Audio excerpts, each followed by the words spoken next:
Good morning, good afternoon, good evening, depending on where you are on the globe. I'm Méganne Aplomb, bringing to you fur by the minute, the fluff, the raw, and sometimes the rough. In this week's fur, what if your cat could live forever? We find out what humans are doing to cats' brains. Pets are being widely recognized as people, and two professors are herding humans. First up, is it possible for your cat to live forever? Thanks, Méganne. Hey, how you doing? This is Vinny. Do you believe in reincarnation when it comes to your pet? Based on my research and my experience, it's certainly possible that your cat can come back as your cousin Joe. And your dog looks at you just like your Aunt Mildred used to, like you owed her money or something. And guess what? It's not always cross-species. Sometimes your cat can come back as another cat you had when you were a kid. I kid you not. Here's the thing. There's some people like theosophists that believe animals have a group soul when they're well loved by us humans. Yeah, I don't know what that means. And then you got your Buddhists who think you ought to be nice to all animals because one of them might have been your mother in a past life. Could you imagine Mama Rose coming back as Fido? Mamma mia! And in Bhutan, dogs get all the respect. Now, there are others like in Hinduism who think you better be nice to folks while they're still roaming the earth because you never know what they can come back as in the afterlife. Which is why I got a good mind to think that when my neighbor Frank got bit by Sparky the Pit the other day, that he was living out some karmic payback. Like the kid he used to beat up in high school literally came back to bite him in the hand. All this to say that not for nothing, but with all the animals I've had in my lifetime, and I've had a few, I'm pretty sure they've made me a better, more caring person. I personally think it is incumbent upon us to treat all living beings with compassion. That includes plants, animals, and people.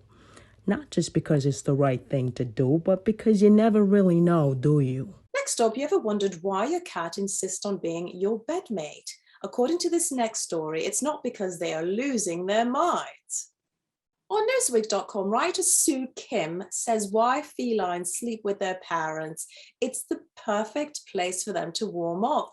The International Cat Association president, Vicky Jo Harrison, told her that most of the mouses' body heat escapes near the feet and head, so cuddling helps. And then, of course, they just steal your body heat. It feels like this is a mutually beneficial arrangement between cats and humans. Sue listed the comfort of familiar sense, bonding, and companionship, and she said they are making their territory. While rubbing their heads on objects and walking, glands in their head and paws release pheromones.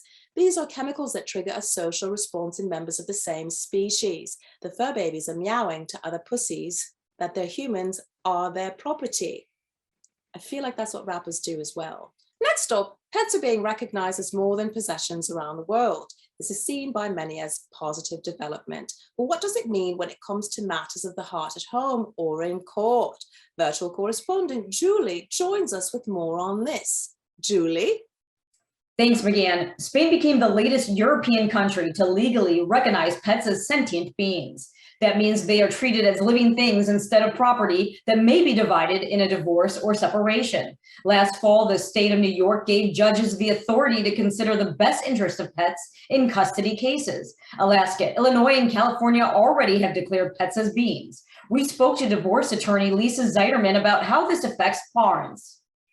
So for divorcing pet parents, it may mean that they need to put on a best interest case, which means that they have to show which pet parent is in the better position to be the custodial parent of the pet. And that may mean having psychologists look at this. It could mean seeing a pet parent with their pet so that the judge can actually view the relationship between the pet and the parent. Lisa also said the parents given custody of children with two legs may have the upper paw. We discussed putting the fur baby in the prenup if he or she was in the picture before marriage. If you're gotcha days after, consider a postnuptial agreement. We will follow up on this topic with Lisa and other experts. On behalf of our fur team, we have always seen pets as less chatty people and value their opinions.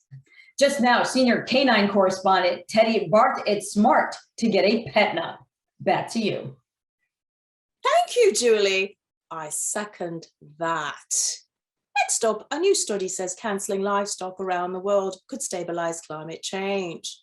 University of California, Berkeley, biology professor Michael Eisen and Stanford biochemistry professor and Impossible Foods CEO Patrick Brown researched together. They say phasing out all animal agriculture will alter global warming. The scientists said this would eliminate emissions like methane and nitrous oxide. They also clocked that this will restore native vegetation to 30% of land and cut down carbon dioxide. They suggest locking out the animal farms and ranches in 15 years. Now, cow Annika joins us from a farm in upstate New York. She would not like to disclose her residence.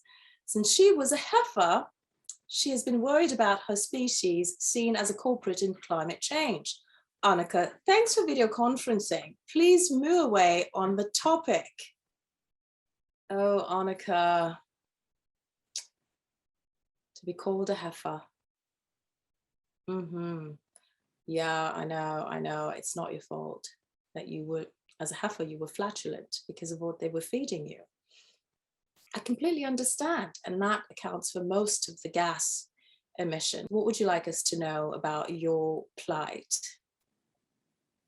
You feel stigmatized, that you're the main reason why we're having these problems. Well, don't feel stigmatized because, you know, cars are an issue as well. Lots of the plastics that we use, lots of chemicals that we use are also culprits. I would recommend that they put a little seaweed in your feed. I think that should help because I heard that that helps with the gas emissions and your tummy might feel a little bit better. Oh, so you'd like us to know that you and the rest of the heifers or the retired heifers are tired and that you might be protesting at some point. Okay, thank you so much, Annika.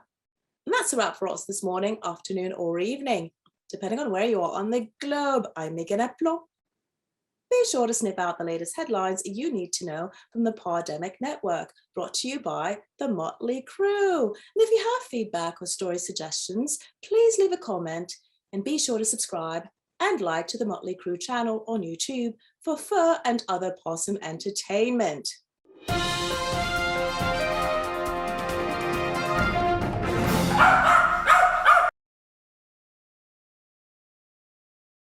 Now I feel like a rapper.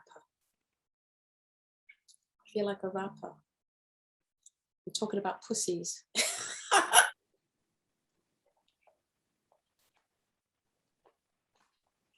I'm the disappearing woman. Woman. Let me be your woman. So to speak or so to meow are affecting pets' minds. Why not so to bark? Why not so to blip, blip, blip? Why not so to, you know, what do whales do? Roar! Whatever. Never say there's no time for mascara. Never. Every woman should know this. There is always time for mascara.